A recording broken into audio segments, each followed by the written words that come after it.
যদি কোনো পুরুষ আমাকে রক্তদান করে থাকেন তাহলে কি তার সাথে আমার রক্তের সম্পর্ক সৃষ্টি হয়ে যায়?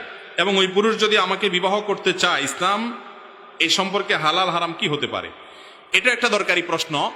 যে কেউ যদি কাউকে ব্লাড দেয়, রক্ত দেয়, আমরা জানি রক্ত সম্পর্কীয় মানুষগুলো মাহরাম হয় সাধারণত, যদিও সব রক্ত সম্পর্কীয়রা মাহরাম হয় না।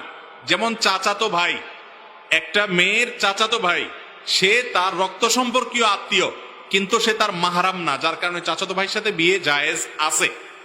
এটা হলো প্রথম কথা। দ্বিতীয় কথা হলো, রক্ত দিলে একজন আরেকজনকে রক্তের সম্পর্ক সৃষ্টি হয় না। রক্তের সম্পর্ক সৃষ্টি হয় হলো জন্মসূত্রে যাদের সাথে ব্লাডের সম্পর্ক আছে তাদের সাথে।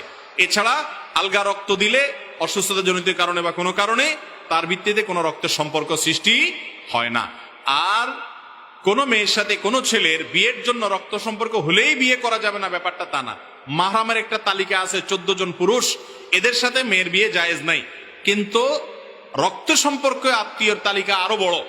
যেমন এই যে চাচাতো ভাইয়ের কথা বললাম, সেই রক্ত সম্পর্কীয় আত্মীয়, অথচ তার সাথে বিবাহ জায়েজ আছে।